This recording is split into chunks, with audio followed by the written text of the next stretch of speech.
नमो नमः। संस्कृत विमर्श YouTube channel पर मैं ब्रजेश त्रिपाठी आप सभी का हार्दिक स्वागत करता हूँ। आज हम सीखेंगे संस्कृत श्लोक का अन्वय कैसे करें। क्लास 6 से लेकर क्लास 12 तक तथा प्रतियोगी परीक्षाओं में अन्वय लेखन से संबंधित प्रश्न पूछा जाता है।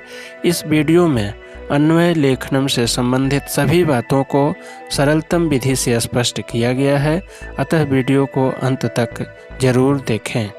आइए शुरू करते हैं संस्कृत श्लोक का अन्वय लेखन। सबसे पहले अन्वय शब्द का क्या अर्थ है। अन्वय दो शब्दों से मिलकर बना है, अनु जोड़ अयः, जिसका अर्थ है पदों का पारस्परिक संबंध।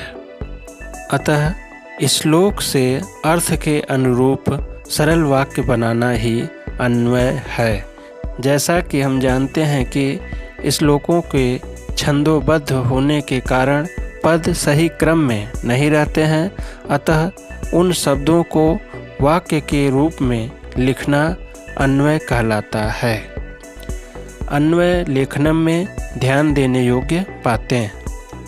अन्वय श्लोक के अर्थ के आधार पर किया जाता है, अतः श्लोक के शब्दों का अर्थ जानना आवश्यक है।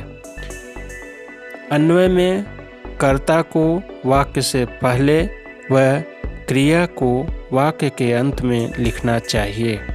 विशेषण विशेष्य पदों को उनके लिंग विभक्ति व वचन के अनुसार एक साथ लिखना चाहिए। अन्वय में जिन पदों में संधि होती है उनका विच्छेद कर दिया जाता है। अन्वय में सामासिक पदों को पृथक पृथक करके लिखा जाता है। आइए कुछ श्लोक का अन्वय देखते हैं। अस्ति यद्यपि सर्वत्र नीरम नीरजराजितं रमते न मरालस्य मानसम मानसम बिना। आपको अन्वय रिक्त स्थान के आधार पर दिया जाता है। श्लोक का अन्वय देखते हैं। यद्यपि नीरज राजितम रिक्त स्थान, सर्वत्र रिक्त स्थान, तथापि ब्रैकेट में दिया गया है। ब्रैकेट में दिया गया शब्द श्लोक के अर्थ के लिए बाहर से प्रयुक्त होता है। मरालस्य रिक्त स्थान, मानसम रिक्त स्थान, न रमते। अन्वय करने से पहले यह ट्रिक अपनाएंगे कि अन्वय में जो पद दिया गया है उसको श्लोक में काट देंगे।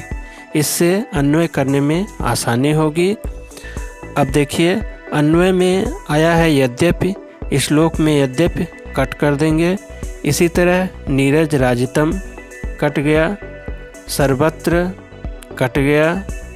जो शब्द ब्रैकेट में लिखा जाता है उसे श्लोक के अर्थ के लिए बाहर से प्रयुक्त किया जाता है। मरालस्य कट गया, मानसम कट गया, न रमते कट गया। अब श्लोक में केवल 4 शब्द बचे, अस्ति, नीरम, मानसम, बिना, और 4 रिक्त स्थान भी दिए गए हैं, तो अब हमारा अन्वय आसानी से हो जाएगा। यद्यपि नीरज राजितम, अर्थात नीरज राजितम शब्द का अर्थ है कमल से सुशोभित। नीरज राजितम विशेषण है किसका? नीरम का। तो यहाँ हम नीरम लिखेंगे क्योंकि विशेषण विशेष्य एक साथ लिखा जाता है। सर्वत्र चारों तरफ, यहाँ वाक्य का अंत हो रहा है तो क्रियापद लिख देंगे अस्ति है। तथापि फिर भी मरालस्य षष्ठी विभक्ति है हंस का, यहाँ लिखेंगे मानसम, अर्थात मन हो जाएगा। मरालस्य मानसम अर्थात हंस का मन।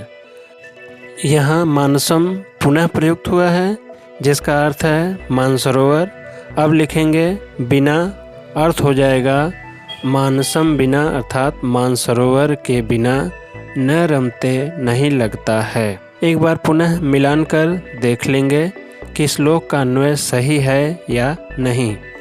यद्यपि नीरज राजितम कमल से सुशोभित, नीरम जलम सर्वत्र चारों तरफ अस्ति है, तथापि मरालस्य हंस का मानसम मन, मानसम बिना मानसरोवर के बिना न रमते नहीं लगता है। इस अन्वय पूर्ति से श्लोक का अर्थ निकल रहा है। आइए एक अन्य श्लोक देखते हैं।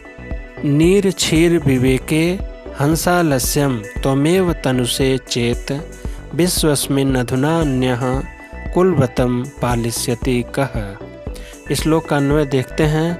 हंस चेत त्वम रिक्त स्थान, नीर क्षीर विवेके आलस्यम रिक्त स्थान, तर्हि विश्वस्मिन् रिक्त स्थान, अन्यः कः रिक्त स्थान पालयिष्यति। अन्वय करने से पहले यह ट्रिक अपनाएंगे कि अन्वय में जो पद दिया गया है उसको श्लोक से काट देंगे, इससे अन्वय करने में आसानी होगी। अन्वय में हंस दिया गया है। श्लोक में हंसालस्यम दो शब्दों से मिलकर बना है। हंस आलस्यम, तो हंस कट गया। तुम श्लोक में त्वमेव दो शब्दों से मिलकर बना है। त्वम एव, तो त्वम कट गया। नीर क्षीर विवेके आलस्यम, विश्वस्मिन् कट गया। विश्वस्मिन् अधुनान्य में 4 पद हैं, अन्य भी कट गया, अधुना बचा। कह कट गया, पालिष्यति कट गया। अब श्लोक के केवल 4 शब्द बचे। एव तनुषे अधुना कुलव्रतम, 4 रिक्त स्थान भी हैं। अब हमारा अन्वय आसानी से हो जाएगा। हंस, हे हंस, चेत यदि, त्वम तुम, यहाँ तुम के साथ एव लिख देंगे, अर्थ हो जाएगा तुम ही। नीर क्षीर विवेके, दूध और पानी के विवेक में, आलस्यम, आलस्य को यहाँ वाक्य का अंत हो रहा है तो क्रियापद लिख देंगे। तनु से अर्थ होगा विस्तृत कर रहे हो। तरहि, तो विश्वस्मिन्, इस संसार में, यहाँ अधुना लिख देंगे, अर्थ होगा अब। अन्य दूसरा, कह कौन, यहाँ हो जाएगा कुलव्रतम, अर्थात कुल के व्रत का, पालिष्यति पालन करेगा।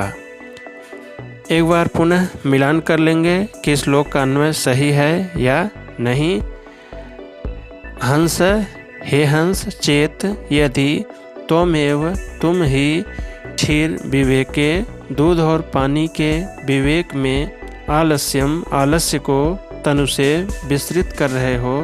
तर्हि, तो विश्वस्मिन्, इस विश्व में, अधुना अब, अन्य दूसरा, कह कौन, कुलव्रतम, कुलव्रत को, पालिष्यति पालन करेगा। इस अन्वय पूर्ति से श्लोक का अर्थ भी निकल रहा है। इसी तरह अन्य श्लोकों का भी अन्वय लेखन का अभ्यास करते रहना है। वीडियो अच्छा लगा तो चैनल को लाइक करें, सब्सक्राइब करें और बेल आइकन को जरूर प्रेस कर दें। शुभम भूयात्, पुनर्मिलामः। धन्यवाद।